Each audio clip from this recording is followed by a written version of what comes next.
because I don't know whether she set that up to say who's going to be speaking about that. Okay. We'll both chime in, Aaron. Okay. I'll just stay on the call and just cut my camera off and mute. Stay on the call and just cut my camera off.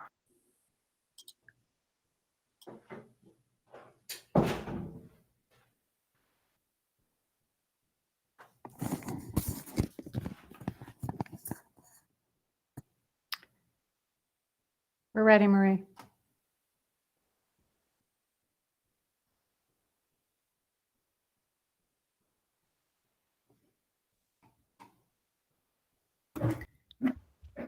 Okay, Shannon, you're live.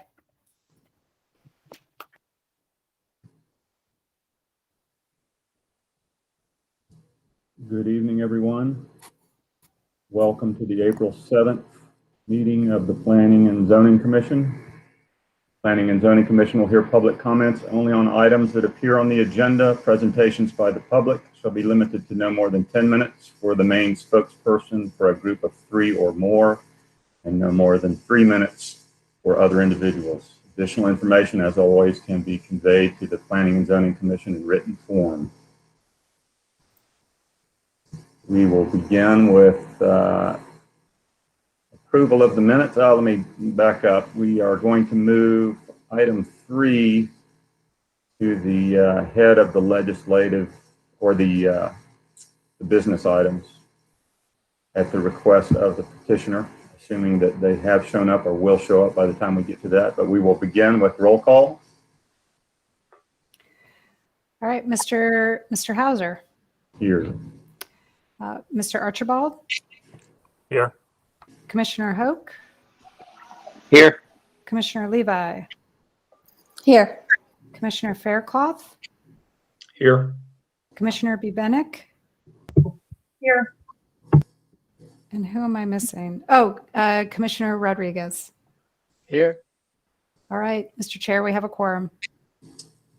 Moving on, we will approve the minutes from the February 3rd and February 5th meetings. Move to approve the minutes for the February 3rd and February 5th planning and zoning meeting. I'll second with the one note that Ms. Biddix did make a revision on the February 5th meeting minutes regarding the hotel overlay map motion. So We have a motion and a second.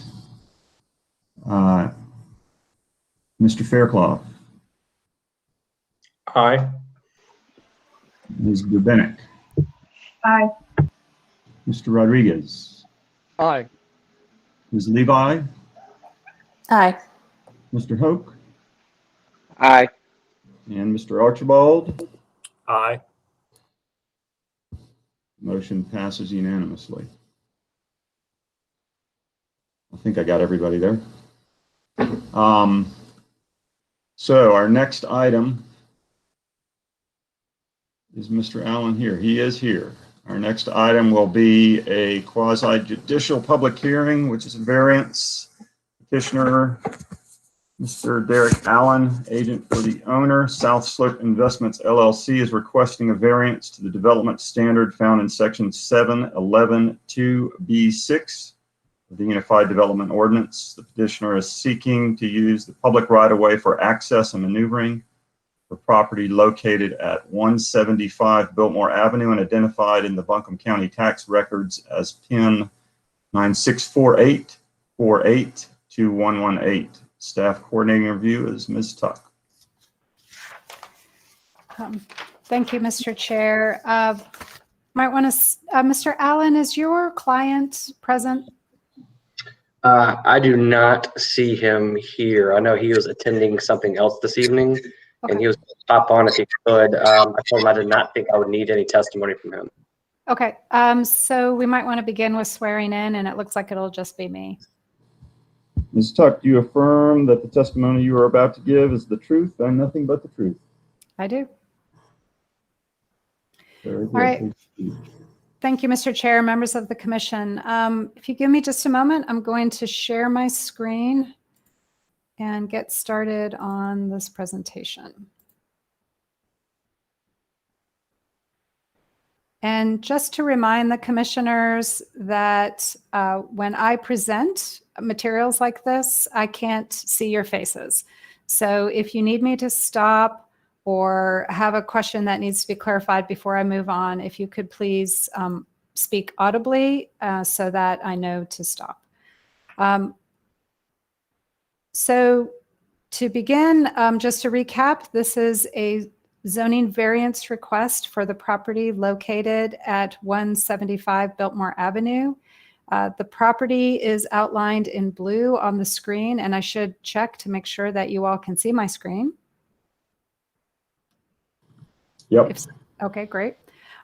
So as you can see, the property is currently zoned CBD. That stands for the city's central business district, which is Asheville's downtown zoning district.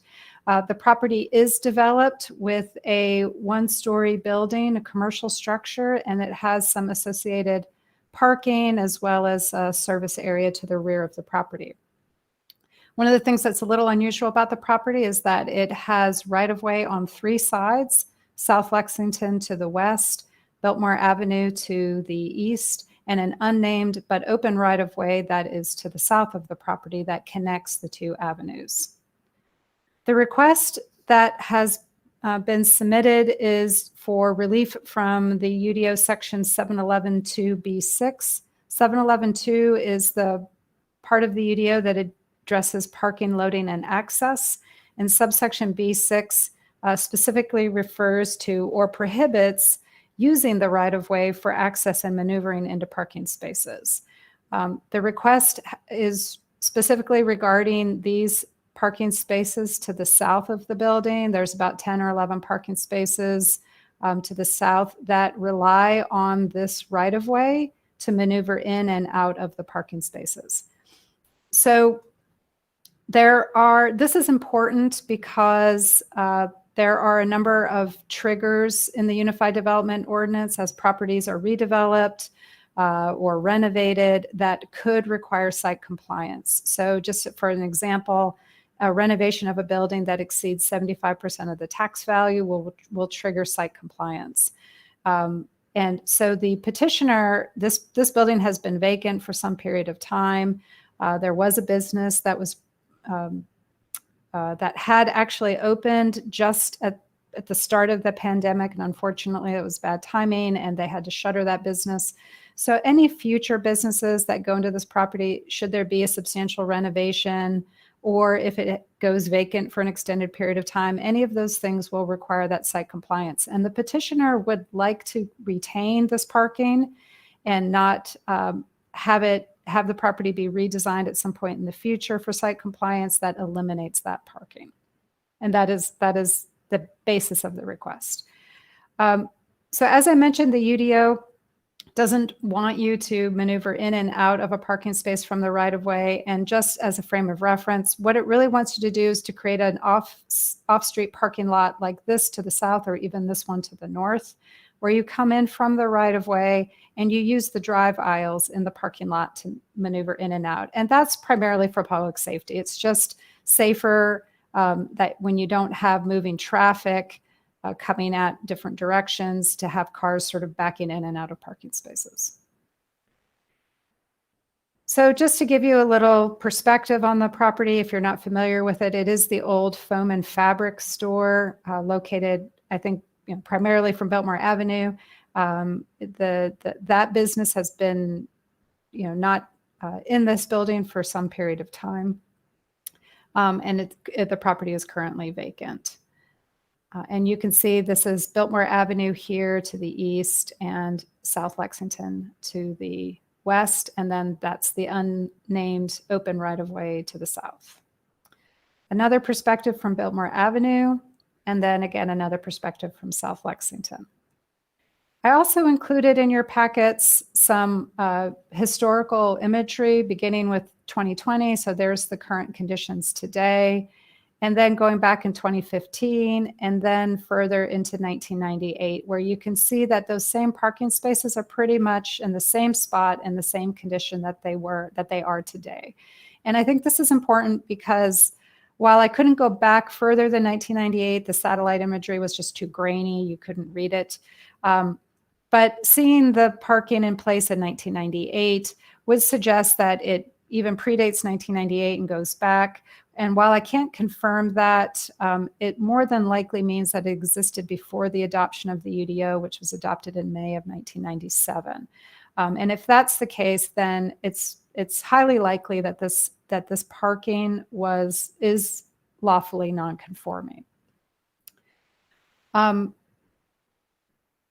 And I think in the staff report, I offer a few points of analysis for the board's consideration. I think I've covered most of that. I think a couple things that I haven't gone over yet include, first of all, that parking is not required in the CBD. So this variance is not for compliance. It's really to support any future businesses in this building. The subject property is relatively small, just 0.15 acres, but the petitioner owns these properties to the north, so there is some additional shared parking. But of course, there are other businesses that rely on that parking as well. And then lastly, the commission may choose to condition approvals, whether it has to do with the adaptive reuse of this building or if there are other conditions that the commission would like to be considered or tied to this variance request, that is an option. So I just wanted to mention that. And I think that concludes my introduction. I'd be happy to answer any questions. If there aren't any questions for me, I know Mr. Allen is here, and I think he was prepared to make a few comments as well. I have a question. Would it be possible to close the east side of that right-of-way altogether? I don't know if closing the east side would even provide enough room for that maneuvering, but because the right-of-way is open and is being used today, the city wouldn't support a closure. And I think that's actually where this request originated, was requesting to close that right-of-way. But when the city resisted that, a variance became the other option. And Biltmore Avenue is a DOT maintained road, correct? That is correct.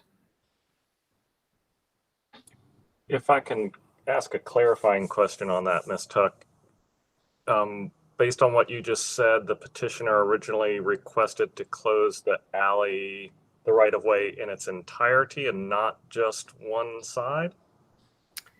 I don't know if the petitioner went so far as to formally request the closure or if they just investigated the closure. And I don't know if it was just for one side or for the whole thing. However, I don't know that the city would support even closing just one side because it is two-way traffic through that unnamed right-of-way. Okay, hopefully Mr. Allen can just kind of answer that when he takes his turn. Thank you. Is this a city-owned? This is city-owned right-of-way?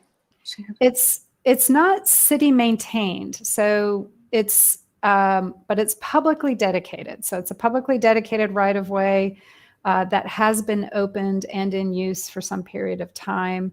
So adjacent property owners, as well as people in the public, have relied on that right-of-way. So that's the main reason the city doesn't want to close it. Once it's opened, it's in use, it's more beneficial to keep them open, or we believe it's in the public's interest to keep them open.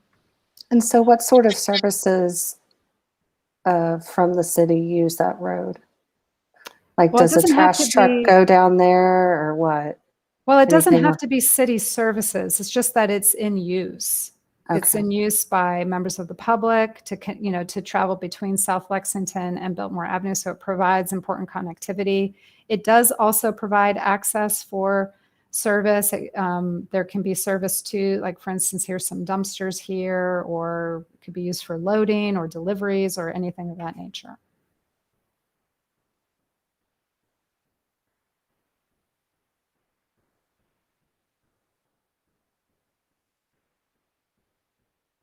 Doesn't sound like there are any more questions. So Derek, did you have more that you wanted to say?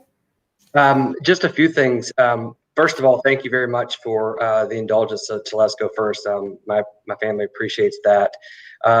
Second, Shannon just pretty much killed all of my speaking points on this and did a really thorough job. And I agree with almost everything that she said.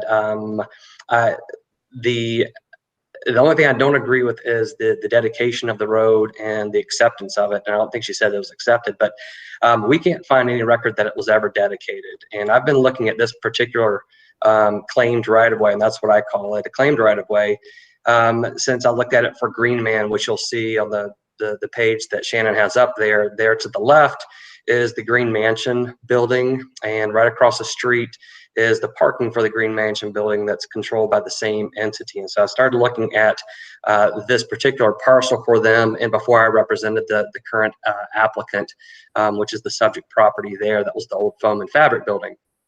And we did a lot of research, and I worked at the city attorney's office at the time. It was the previous city attorney, and no one could find where there was any dedication of the property. The only indicators that this extension of Church Street, and you'll see Church Street as it comes down there. Could you highlight that, Shannon? As Church Street comes down, I call this the hook. And so there is one of those relief type maps from 1905 that shows this hook going straight into Biltmore Ave before Lexington came across there. And that's the only remaining evidence that we could find on it. And so we had a couple of different ways that we were addressing it, both for Green Man back then, this is 5 or 6 years ago, and then also for my client, Mr. McFarland now. And the available tools were claim that there's no right of way and get the city to agree through the city attorney's office, or ask for valid non-conforming status, because I do think that we can show that the use of those parking places exactly the way they're being used now predates the ordinance of 1998. Close the street altogether, and Green Man would join in that, and that's really where we landed. And we initially got reports back from staff that they would support that, and then as it made its way through the departments and we were dealing with COVID, it came back that they would not support that for really some general policy reasons, and whether I agree or disagree doesn't matter, because what they said at the time was, we wouldn't support that, but why don't you apply for a variance, and at this time we'll unwind what's happening with the rooms to dance, and that was the proposed use that was triggering this entire thing. We'll unwind the improvements in the bond that was associated with that, and we'll go back to foam and fabric is just now closed and you guys are trying to relet it. And I said, that's fair enough. That seems like an easy way to go. And that's literally how we ended up in front of this board asking for this variance. And to be real clear, this variance, we're asking nothing more than to continue to use these parking places as they've been used since at least 1998 and likely before. In terms of a safety component, we would love to close it all the way down, and we'll continue to pursue that. But right now we are on the verge of opening back up our downtown economy, and we need to get this back to market. And in order to get it back to market, it needs to be able to be used the way it's been used for at least 30 years. From a safety standpoint, we want to discourage the cut through traffic. We think that because just to the bottom of this, it's just out of frame. Shannon, can you show that intersection there where the ABC store is? Just the bottom right is just out of frame. I'm sorry, I don't have that. My map gets cut off below. It's okay. Most of us have driven that. It's where Charlotte Street comes in. It doesn't line up very well, but this is less than a block from that intersection, and we think that full movements coming out of this parking lot or out of this claimed right-of-way, specifically cutting left, going back up towards downtown, we think that's it's a terrible idea and want to discourage it. So the more it looks and feels like an operating parking lot, I think the safer everyone's going to be. I'll stop talking now and answer any questions you have. I think there are a number of different arguments that would support keeping it the way it is, and that's what we'd ask in terms of granting our variance request.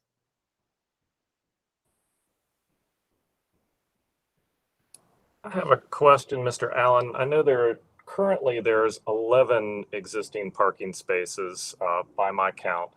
it appears on your site plan that would be pulled back to 10, that the one parking spot closest to Biltmore would actually become what looks like some green space. Is that correct?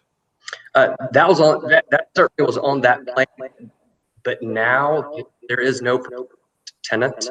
The rooms to dance folks, when they give you a little, when they came in and proposed to go in as the tenant, and they were getting the building upfit permitted through the city rightfully determined that that was a change in use from the foam and fabric store. So the change in use is what triggered. That's one of those triggering things that Shannon mentioned. That triggered the compliance. There's that intersection. That's even crazier than I thought it looked.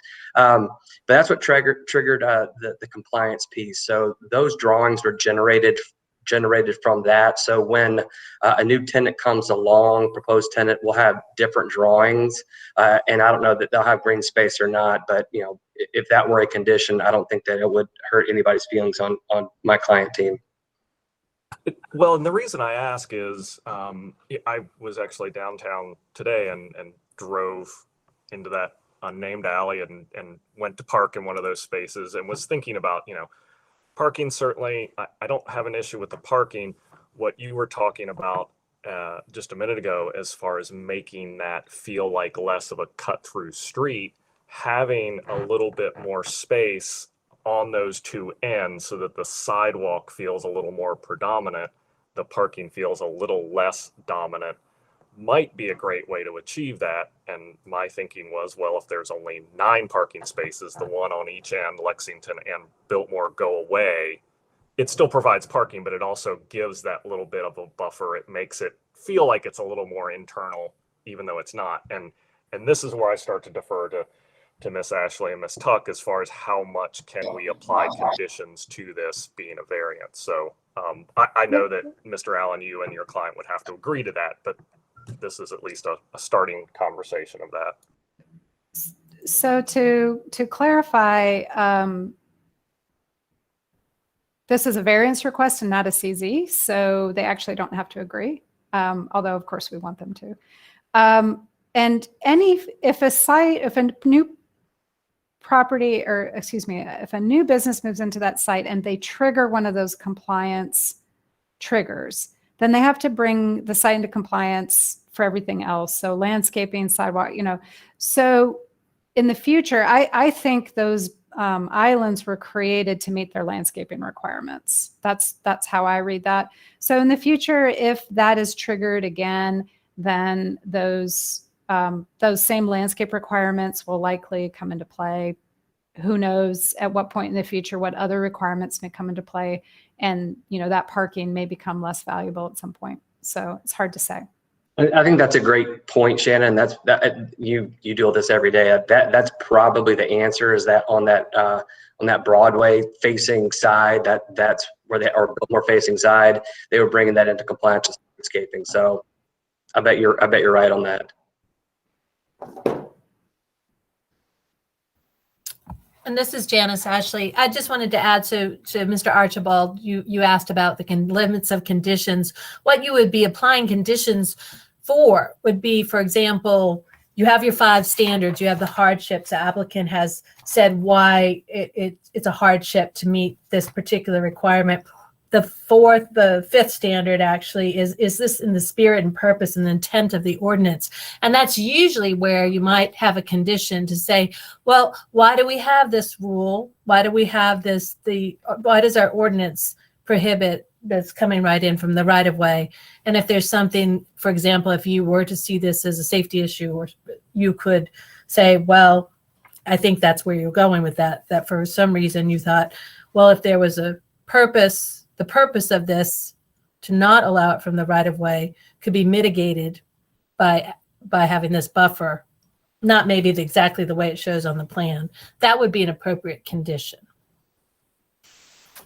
That makes sense?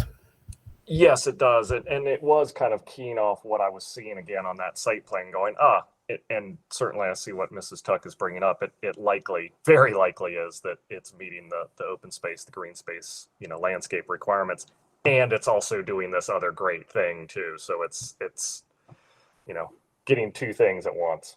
Yeah, and if it makes you feel any better, I can promise you that's the intent, and I can't imagine a likely tenant that wouldn't want that same intent. So the intent behind your comments is the same as ours. So are we looking at a situation where, you've already renovated the space, you were asked to bring it into compliance, and now you want to get a tenant potentially, it could be any length of time, 6 months to 10 years or more, and you would never have to upgrade that area. Is that what you're asking for today? No, very specifically, and during the last upfit, this was one issue that we had pulled out and had put a bond in place. So we put a bond in place so that this would not be treated as right-of-way, and the bond would stand in place of our compliance with it as a right-of-way, and we were pursuing at that point closing it altogether. We wanted to close off that side. I don't know who suggested a moment ago on that east side. We wanted to close it down altogether there to eliminate it being a cut through at all. All the other portions of site plan compliance, whether now or in the future, will remain in place. Literally, the only thing that we're asking is to continue to be able to use those parking places the way that they've been used since at least 1998. That's all we're asking for. Every other part of the site plan compliance requirements would be met. But Kim, I think if I understand your question correctly, if a new business moved in and they triggered one of those site compliance requirements or triggers, and this variance were in place, if it gets granted, then they would not have to bring that parking into compliance. You are correct about that. The parking would be allowed to stay. But that's why a condition might be helpful. So if you wanted to condition it to just the adaptive reuse of that existing building, so that in the future, if some big new development comes in and takes that parcel plus some of the parcels to the north, and they do a whole new demolition and new construction, then that variance would no longer stand, and they would have to find compliance in some other way. That's a possibility. So we're starting over because the tenant left, or is that what you're telling me? Because they were already paying a bond to get out of the compliance. Is that correct? Right, but a bond is not meant to stay in place permanently. The bond is meant to allow them to open. And sometimes bonds are done because of weather or just timing of other things. So you do the bond to ensure that there's a financial surety in place to complete those improvements when the conditions allow. And to be real clear on the bond, this bond was put in place because we had a pending street closing petition. And if the street closing had gone through, then the bond would be unnecessary. Wouldn't have been needed. Yeah. Correct. Yes.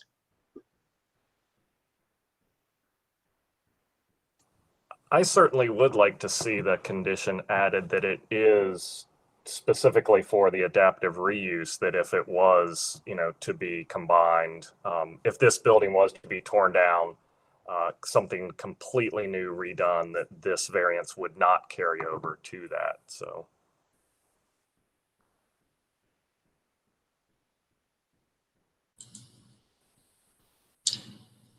Well, I guess I have no problem with continuing to use it the way it's been used. I would be interested to know if there have been records of crashes from folks turning off of Biltmore Avenue onto that location. I'm not requesting that as an obstacle to this approval, but I think from a pedestrian and a vehicular sense, safety sense, it makes the most sense to at least make that eastbound only onto Biltmore Avenue, so that you can't make a right turn in if you're southbound on Biltmore, and you cannot make a left turn in if you're northbound on Biltmore. But frankly, I would rather see it closed entirely.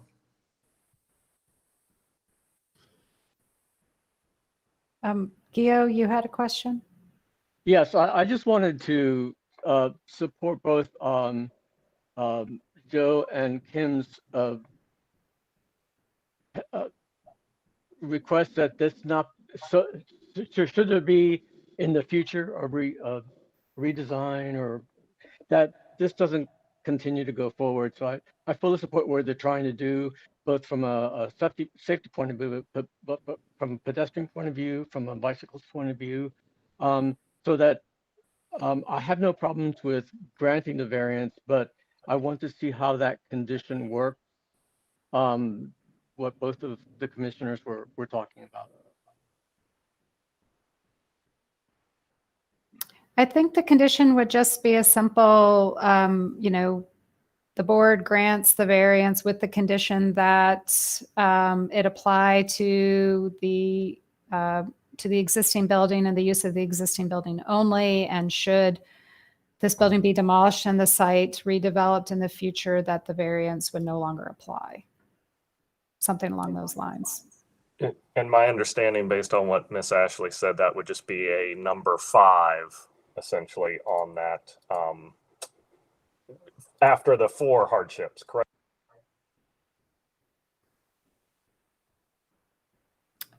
At Janice, you're muted, and Joe, I think you muted yourself a little prematurely.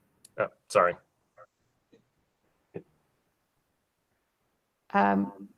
1 second, Jennifer. I think Janice is gonna. Janice, you're muted again. So you have a motion when you approve it, and that's when you would read the condition. And it would be incorporated into the findings of fact and conclusions of law that gets recorded. Right. But you would also state it in the motion now, and then I will be drafting the findings of facts and conclusions of law, which will contain that condition.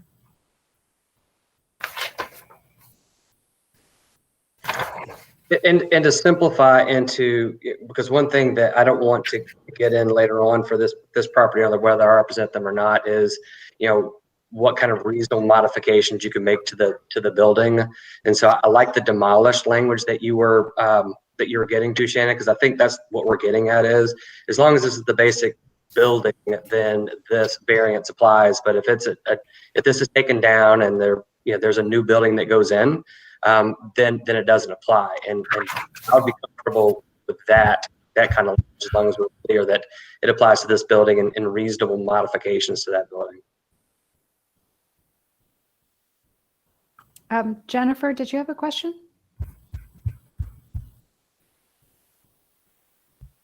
It's more like a statement and just agreeing with Tony, and just in this area in particular, there's just like not a lot of public parking at all. So I'm not sure moving forward, I think in that specific area, if we can look at adding more public parking. There's literally no public parking down there. And I travel that little corridor a lot, circling, looking for public parking. So if we could look to incorporate some sort of public parking in that area and turning right and turning left. It is really dangerous, and agreeing with Derek with the ABC store, going to a tourist game, people are always cutting across. So that's definitely something that we need to consider as we move forward and looking at this project in the future.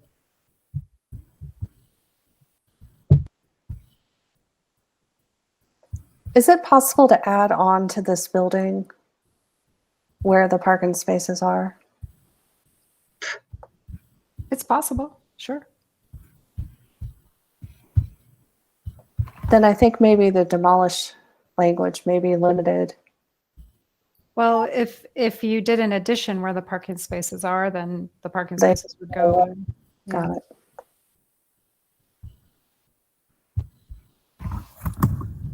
I would be happy to make the motion, but I cannot see that language in the staff report or in that packet. I may just be missing it. Sorry. I didn't add it because it's really kind of up to the commission to decide.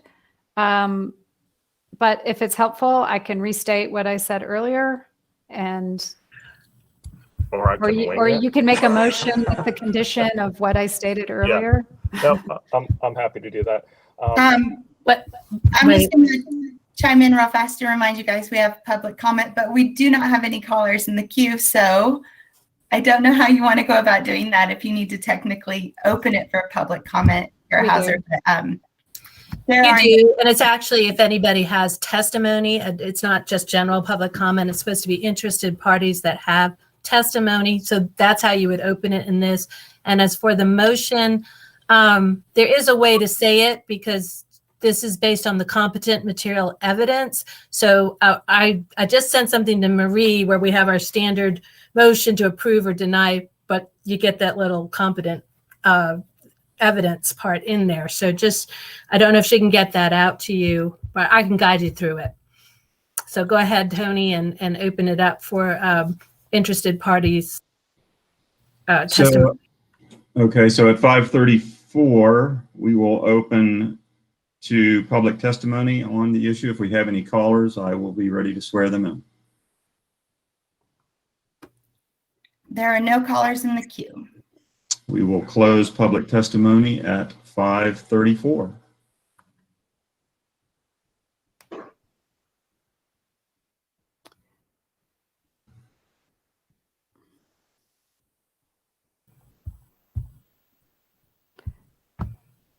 So now would be a time to make a motion, unless there's more discussion that the commission would like to have. So Joe, just let me know if you need some help with the language. I was just checking email. I got Marie's email with that. So Okay. okay. And then you're going to have the condition, I guess. That's what it sounded like. Yes. Mhm. So I make motion to approve the variance for 175 Biltmore Avenue. Move to approve this variance because the applicant has presented competent material and substantial evidence demonstrating compliance with the required variance standards, with the condition that this variance only apply to the adaptive reuse of the building and no reconstruction Or demolition. And not to the demolition and reconstruction of any buildings currently on the property. I will second that.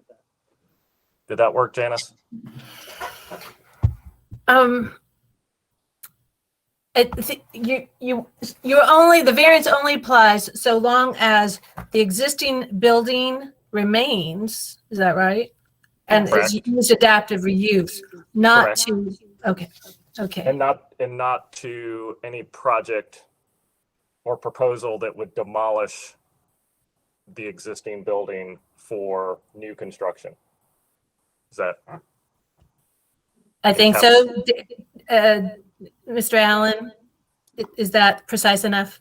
It is, and I think because I'm a lawyer and we overthink things, but if we could add a sentence that simply says this condition is not intended to prohibit additions or modifications of the existing structure, I think that gets me home. I got That it. works for me. We'll get that from notes. Thank you. We have a motion by Mr. Archibald and second by Mr. Rodriguez. Mr. Rodriguez, are you agreeable to the last portion also? Yes. Okay. We'll take a vote. Mr. Archibald? Aye. Ms. Bennett? Aye. Mr. Fairclough? Aye. Ms. Levi? Nay, the addition part. Mr. Hoke? Aye. Mr. Rodriguez? Aye. And I'll vote aye also. Motion passes 6-1. Thank And you all very record- much. Thank you, Mr. Chair. Thank you, Janice. Thank you, Shannon. Janice, if you want to shoot the language to me on the order, I can take a look at it if you'd like. Otherwise, I think that's fine. I think it's pretty clear. I appreciate it, y'all. I'll do that before I do the findings and facts. It might. I have to read the meeting minutes that are being recorded. I figured, Okay. yeah. Appreciate All right. it. Thank you. Thank you. Thanks, y'all. With that, we'll jump back to item 1 under legislative public hearings, the zoning map amendment.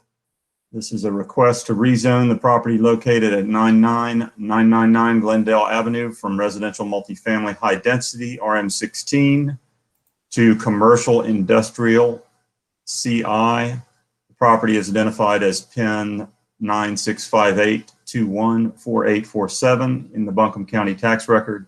The owner is Glendale Qualified Opportunity Zone Business LLC, and the contact is Todd Fowler. Planning coordinator, coordinating review is Ms. Tuck.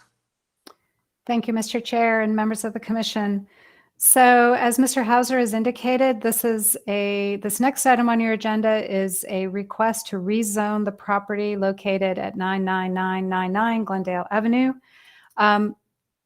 In your exhibit, there is an Exhibit B map that shows the subject property outlined here in red. You can see from the aerial imagery that the property is currently undeveloped. What also is not apparent probably in this aerial image is that when I first looked at this map, I thought the subject property was larger than it really is. It's 1.59 acres, so it's under 2 acres. And it has frontage on both Glendale Avenue and Springvale Avenue. Glendale is a city-maintained street. Springvale, however, is not. It is a private road that actually dead ends somewhere in here. So should Springvale be used for access to this property, it would have to be improved to some extent. The property is currently zoned RM16, and this zoning map, it's a little bit hard to recognize based on this map, but these are the maps we use for our ordinances. So I think it's a little bit more clear if we just look at our GIS imagery. So you can see that RM16 zoned property in the center there, and you can see that it's essentially an island of zoning. So this is something of an unusual condition. There isn't really a specific rule about spot zoning that says you can't have non-contiguous zoning for parcels under some designated amount. It really is based on what kind of makes sense. But I will say that I find this to be kind of an unusual property. It is kind of small to be a standalone island of zoning. So I'm not really clear on what the history of this is and why it's currently zoned RM16, but I did find that was somewhat unusual. The request, and I should point out the RM16 here in the middle, it's surrounded entirely by commercial industrial zoning, which is this kind of lilac colored zoning. The request is to rezone the property from RM16 to commercial industrial to match those surrounding parcels. And it's not always necessary to change the future land use map with a rezoning, but in this particular case, should this rezoning be supported, it would be necessary to change the designation because currently it's designated traditional neighborhood, which is a predominantly residential vision for this area, which is I also find a little unusual given that Glendale Avenue is predominantly developed with non-residential uses. That's actually, let me back up. That's not exactly true. You can see here the residential zoning. These properties are currently developed, but beyond that, and as we move closer to the river, into the river district zoning, it becomes commercial. So this property is closer to these commercial uses and these commercial nodes than it is to the residential. Ms. Tuck? Yes. Is the property located at the corner of Glendale and Dogwood the stormwater treatment feature for Target? Let's see, so down here, let me back up. Right in here? Yes. I am not sure. Okay. Hey Shannon, it's Rob Dole here from Sightwork Studios. That is indeed, there's 1, 2, 3, 4, 5 parcels there that are Target's stormwater feature. So that helps clarify that. Thank you. And so I was speaking about the future land use map. So should this rezoning be supported, we would want to change that designation from traditional neighborhood to urban corridor to match those properties sort of to the west and south as we get closer to the river district. I also offer in the staff report some considerations for the commission. The staff does support this rezoning request predominantly because that this portion of Glendale is commercial designation or is commercial uses. And the subject property is owned by the same property owner who owns these 3 parcels to the east or sort of southeast, as well as some parcels here on the west side. So in combination, we have about 4.5 acres, 7 parcels in total. So having dissimilar zoning would be potential barrier to future development. So ideally, we would want to see similar zoning in this area. That concludes my introduction. I'd be happy to answer any questions, or Mr. Dole is here. He may have some additional information he'd like to share. Hey, Shannon, thank you. My name is Rob Dahl. I'm a landscape architect at Sitework Studios and have been working with the developers on all these parcels. And you know, I think we would just reinforce what Shannon said, having this be a standalone RM16. It's not that we're against residential by any means. It's just, it's creating barriers. It's allowing us to, when we look at this as sort of like a master plan and having an entire sort of campus, you know, this RM16 against the CI creates 20-foot landscape buffers that completely dissect the entirety of the acreage.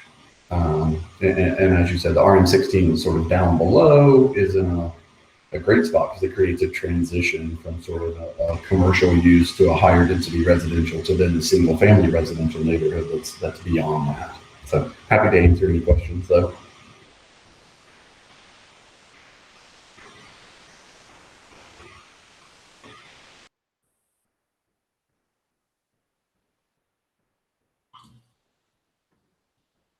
Seeing no questions.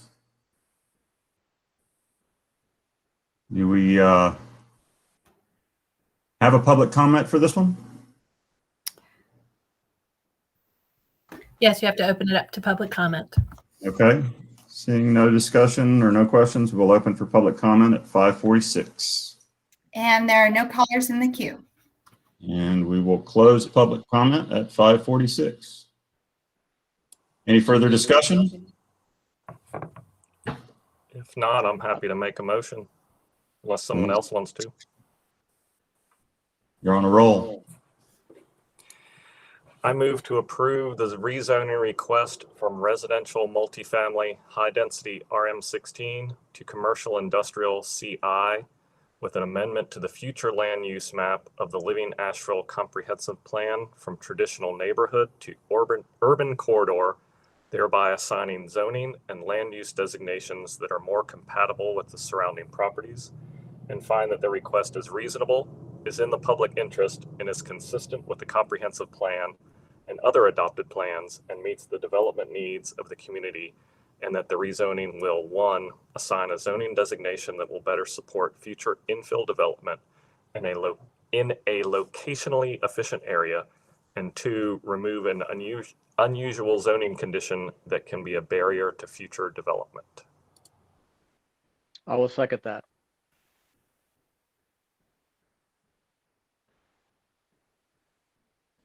We have a motion by Mr. Archibald and a second by Mr. Rodriguez. We will take a vote. Mr. Fairclough. Aye. Mr. Hoke. Aye. Mr. Archibald. Aye. Ms. Levi. Aye. Ms. Babinek. Aye. And Mr. Rodriguez. Aye. And I'll vote aye also. Motion passes unanimously. Our next item is a zoning text amendment. Consideration of a proposed zoning text amendment to Chapter 7 of the Unified Development Ordinance, amending Articles 3, 5, 6, and 7 related to decision-making, administrative and advisory bodies, and related functions in order to bring the city's development code into alignment with recent state legislation 160D. Staff courting review is Janice Ashley and Shannon Tuck. I'm going to dive in, and because this is going to be really brief and hopefully very straightforward and simple, and I'll invite Janice to add any additional comments. But and Shannon, I just want to note that Erin Miles, I don't know if you've all had a chance to meet her, but she's a assistant city attorney who also is working on these 160D updates with me. So both of us are here to support you in this presentation, Shannon. Great, thank you. So I know that the majority of our commission has heard this little spiel about what is 160D, you know, why we're considering these amendments, but we have a couple new commissioners. So I'm just going to take a moment to go over this introduction again and explain what is 160D. It's a chapter in the North Carolina General Statutes that were adopted as part of a session law in 2019 and which became effective in 2020. It replaces much of the existing 160A and 153A chapters, which were the land use laws for cities and counties, respectively. And as the title of the session law would state, the purpose of 160D is to clarify, consolidate, and reorganize the land use laws of the state. So it was not the intent to change the laws dramatically. It was really to clarify, consolidate, and reorganize. And now there were some changes that occurred, but for the purpose of clarifying and consolidating. And this was a collaboration between North Carolina land use attorneys, the University of North Carolina School of Government, and our North Carolina legislators. So the timing of 160D, as I mentioned, it became effective in 2020. But local governments have until this summer, July 1st, to make any of the necessary amendments to our ordinances to be in alignment with 160D. So staff has been bringing forward a series of amendments to modify our development code to be consistent, and this is the fourth in a series of amendments. This particular amendment addresses duties and responsibilities of various decision-making, administrative, and advisory bodies. So bodies such as the Planning and Zoning Commission.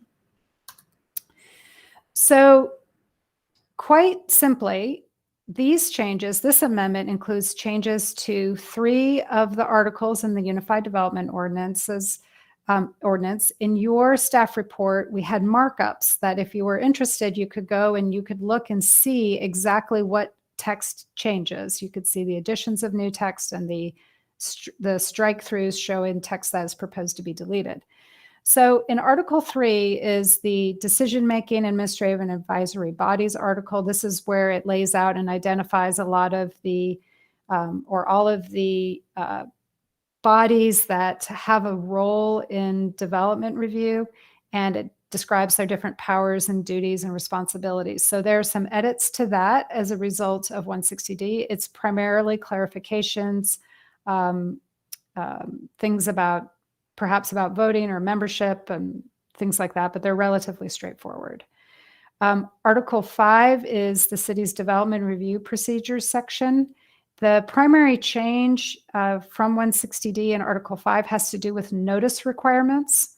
So quasi-judicial hearings have a slightly different notice requirement than our legislative hearings do. And there's a little bit of other information related to that. Article 6 is our variances, administrative appeal, and reasonable accommodations. So this is specifically about Board of Adjustment functions. There are some, again, relatively small changes related to variances, appeals, and reasonable accommodation provisions and procedures. And then Article 7, text amendments and map amendments. It just amends the review steps that the Planning and Zoning Commission and City Council would follow. And it also removes language regarding protest petitions. Now, protest petitions are actually part of a different legislative act from, I think, 2013, some time ago. So we're just cleaning this up and taking it out of the ordinance now as a result of this amendment, or it's kind of on the coattails of this amendment. That actually concludes my introduction. I hadn't planned to go through it line by line. I think, like I said, it's relatively straightforward if you look at it. But I'd be happy to answer any questions, or if we want to pull up any of that text, I'm happy to do that.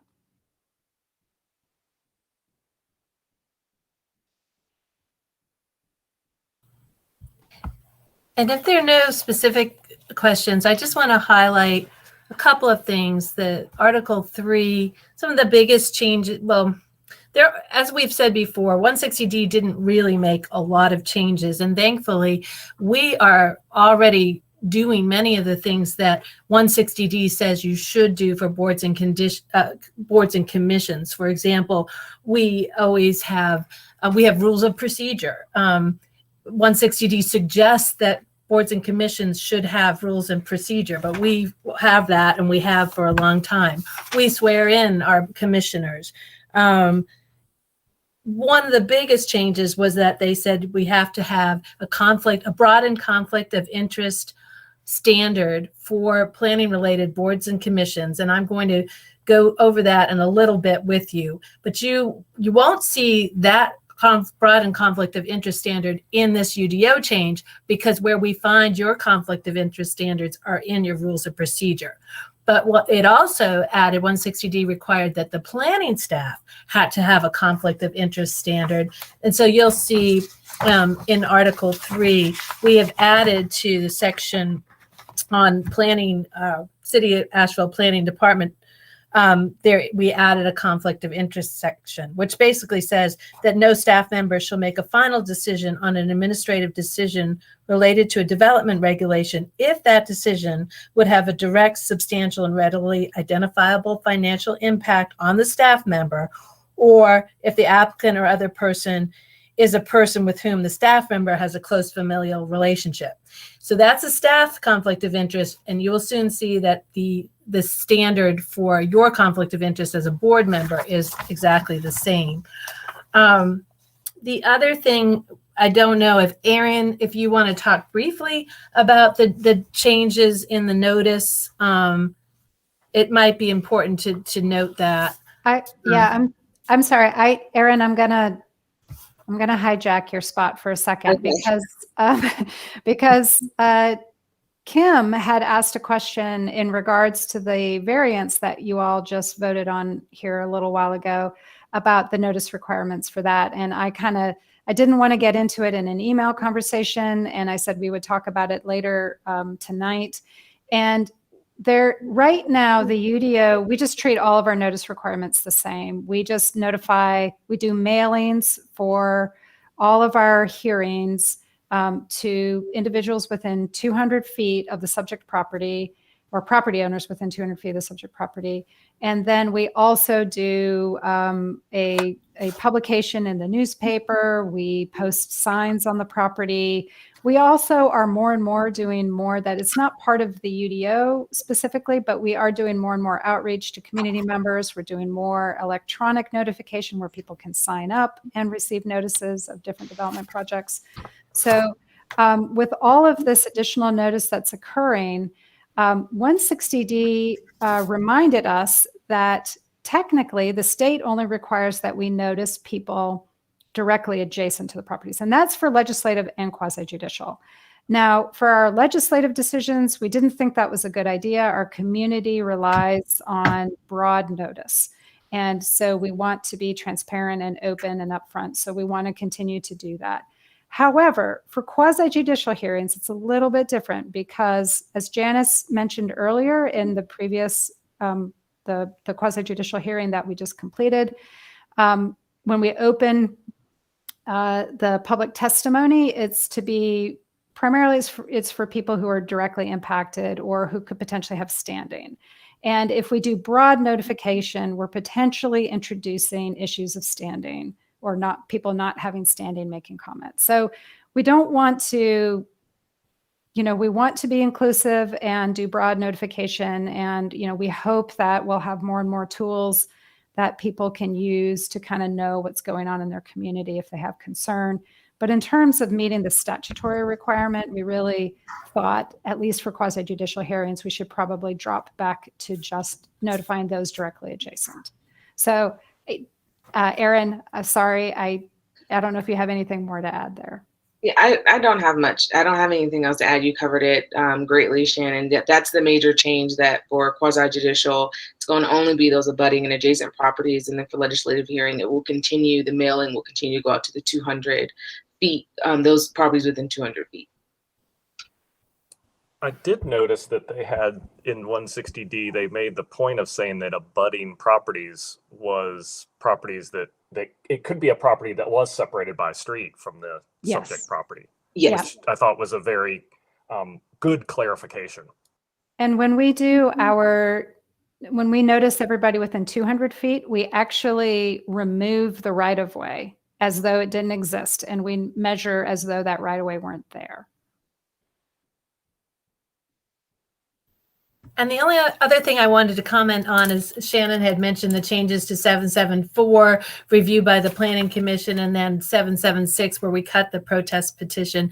And just to explain that, because we're having to go through the whole UDO to update for 160D, remember the UDO is what, from 1998, Shannon? 97. 97. So over the years, and you will see my marked up UDO, this isn't legal. We can't do this. Or we've had other city attorneys say, this, for example, we used to, I guess, allow the planning as written. It says the Planning and Zoning Commission can give a negative recommendation and then just hold sort of, and then the application is just denied right then, and it doesn't ever go up to council. Well, we've never done it like that, but the way it is written was like that. So we're taking the opportunity to correct that.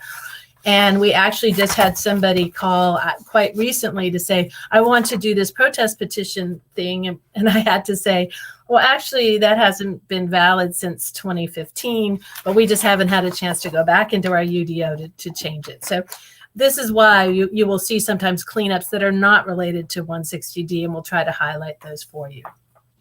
I'd like to move that we go back to where P&Z had the powers you were talking about just a second ago. I don't know if they ever did. Well, maybe 1997. All I have to say is if you're bored one evening and need something to put you to sleep, read through all of this plus that whole 160D thing that was included, because yeah, it's a lot. Oh, come on. We try to make it interesting. I find it very stimulating. I don't know what you're talking about. Some people do. And we have sent out, I think in the past, and we can send it out again, but the thing I find most helpful is this 160D checklist. And it is very simple. You'll see this is how we're working through the UDO, but it highlights the main changes. And we have that little blurb that says a lot of 160D will say you must do this or you may do that. And so if you don't have that, we can send it out again, but at least it's, instead of reading all the changes, which is the whole book, you get this 5-page handy dandy checklist so you can see what we're up to. Yeah, actually, that was part of what I was referring to, Miss Ashley, as I did look through that. And actually, I have a question. I mean, I don't know if this is the right place, but I did see in one part of that checklist, they were talking about that you must ensure that the ordinance definitions follow terms that are consistent, and it referenced like building and dwelling unit and things like that. I'm assuming that's one that's coming, or does the UDO already? Because I can't remember that. This shows how much you pay attention. Aaron, do you want to tell them what we actually have already updated the definition section? That was part of the first round of 160D updates that we went through the North Carolina Building Code and made sure that our definitions match what is required by statute. So we've already done that particular update. Okay, that's what I thought. I just wanted, I was trying to remember as well.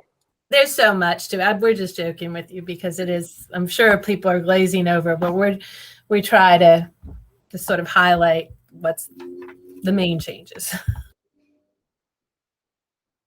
I did have a quick question about the quasi-judicial notifications where you said you only send that to adjacent properties. Does that mean only those adjacent properties can speak to or have comment on that hearing, or is that just who's directly being notified?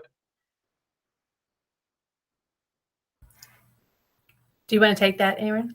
So those for quasi-judicial hearings, you have to have standing in order to participate in the particular hearing.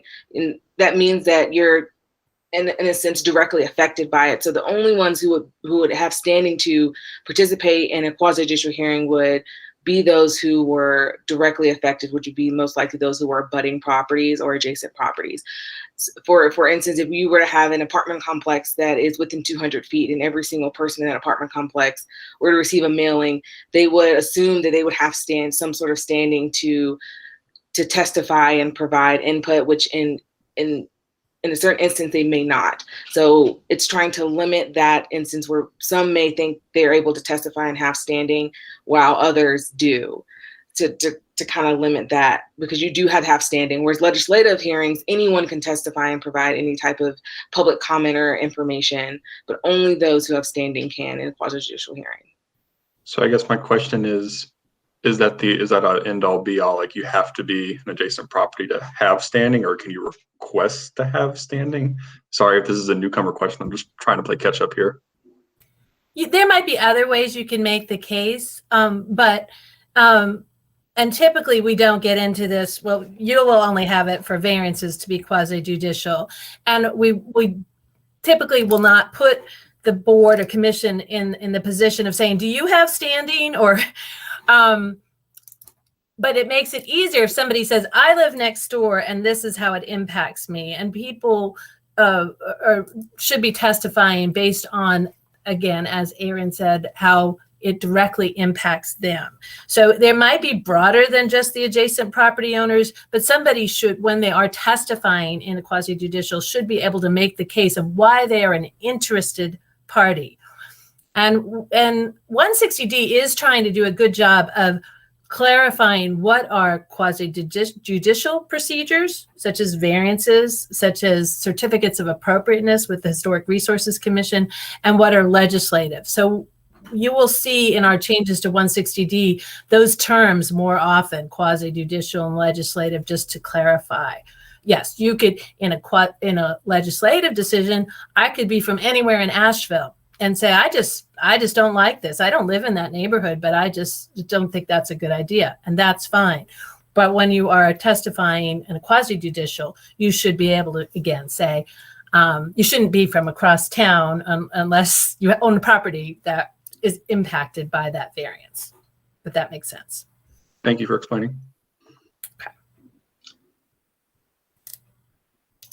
Any other questions? I'm not hearing Shannon, but she looks like she's talking. Shannon, you're muted. I was muted, sorry. What I have instructed I used to work with our Board of Adjustment, and one thing that I would say to them is, like, if somebody's directly adjacent, they almost certainly have standing. But the further you get out, the less likely they're going to have standing. And by changing the notice requirements, what we're hoping to do is not give people the impression that their comments are going to have an effect on the outcome of the hearing when they don't have standing. So that's what we're trying to kind of control for with this change. And as a reminder, as Shannon has already said, what the statute has always said, this isn't a change for 160D, is this narrower notification. It's not just for quasi-judicial, it's for legislative as well. But Asheville has chosen to broaden to 200 feet who we provide notice to in legislative decisions. Does that make sense? So it's more inclusive than it has to be under the law. So our rezonings, our conditional zonings, things like that, will continue to notify everybody within 200 feet. But for these quasi-judicial matters, it'll just be those directly adjacent. So for legislative matters, when we used to meet in person and we had public comment, we have people state their name before they make their comments. But we don't require them to state their address or whether they're a resident of the city. Is that something that we can do or should do? I mean, because if Not for legislative, well, I think usually people say I'm a resident of Asheville, but because it is public, anybody's comments can be taken in, and by P&Z or council can consider those comments. Now, I do think, as different members of the different advisory or decision-making bodies, they might weigh comments from somebody who's a resident or somebody who's directly adjacent higher than somebody who lives in, say, the county or another state or part-time owner, right? So it's, but that's just part of the discretion that you and other bodies have. But we haven't historically required that. Council requires it, but it's for right now under the remote meeting laws. I think it's primarily for identification purposes. Thank you.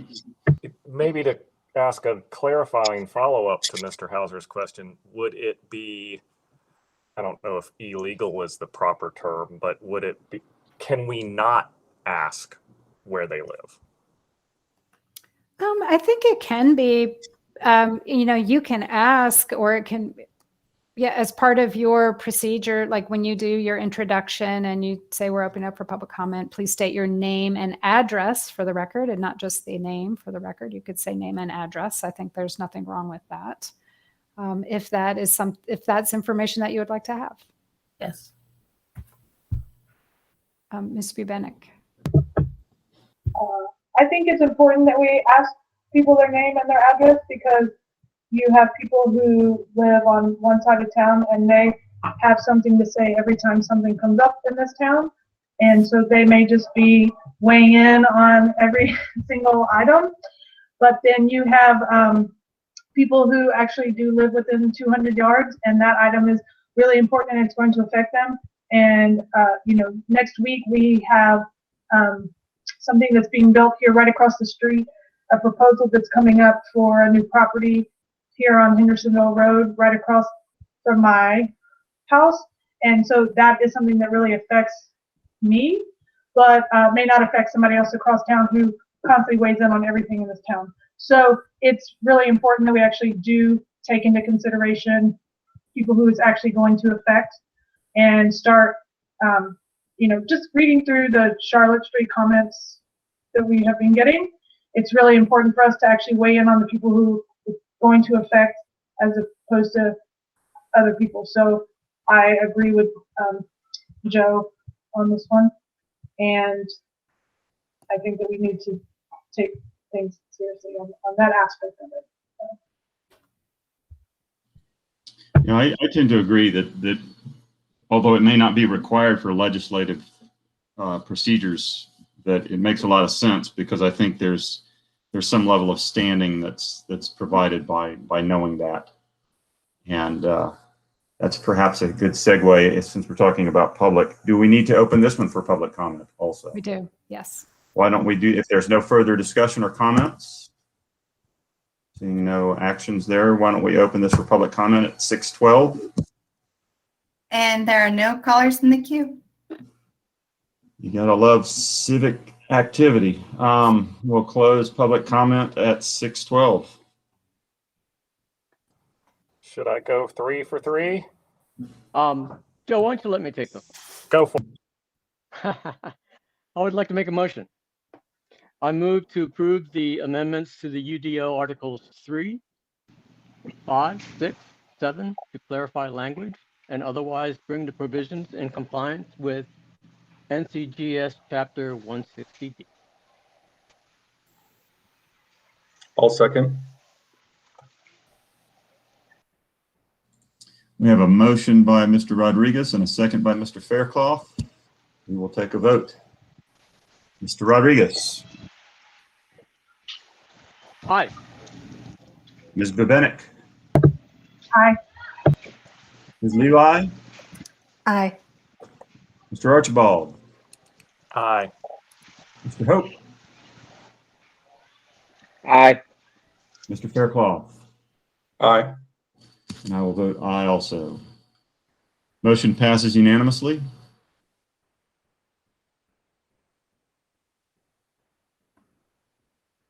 Did we cover other business? I think we did, didn't we?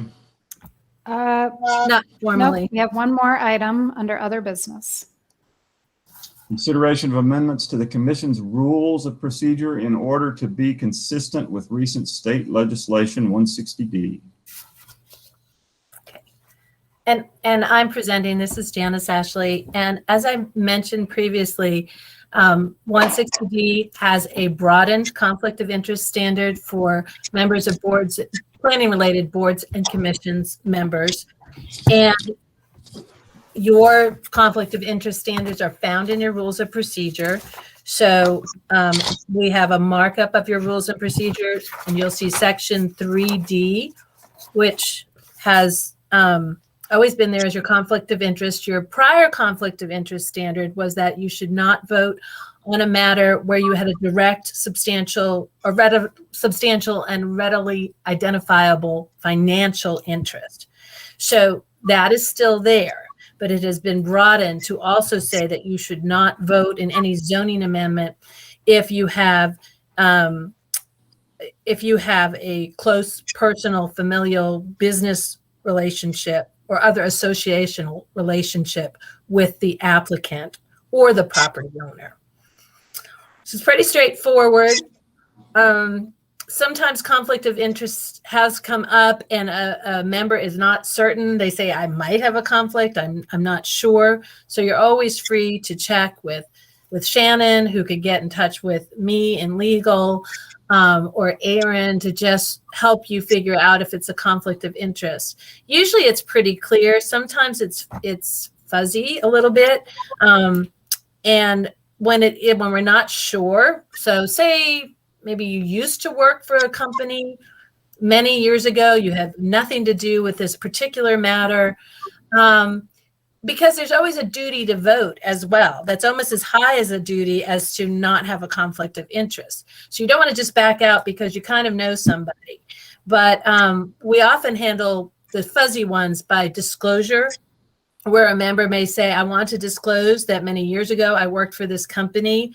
I believe I can make a fair and impartial decision, and then leave it to the rest of the commission. You will note when we do have somebody recuse themselves for a conflict of interest, they usually state what that is, and then the board will vote or the commission will vote to let them recuse themselves. So as I said, when we get to the ones that maybe are not completely clear, usually a member would disclose and say, I think I can make an impartial decision, but if other members of the commission feel that it just seems that it's too much of a conflict, then they may say, we want you to recuse yourself, and then the board votes on that. So I'm happy to answer any questions. I did make a few other cleanup changes to the rules. Mainly, we have to change all of our references to the former statute 160A to 160D. So you'll see that change. And you'll see this one that we also did in the UDO, which is about the appointing, who appoints the members of the Planning and Zoning Commission. You know, it's a joint commission, city and, well, it's a city commission, but city council appoints and board, county commissioners appoint. And years ago, when we lost our authority to annex, there was a question whether the county would still be able to appoint, but there was local legislation that required that this continues to be the appointments from both the county and the city. So the language you'll see in section 3B is verbatim what was required by that session law. 2 members appointed by the Buncombe County Board of Commissioners who reside within 1 mile of the municipal limits, and the remainder are appointed by City Council.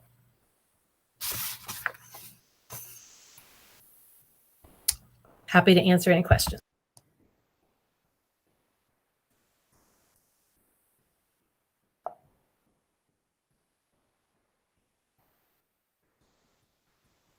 Quiet spot here.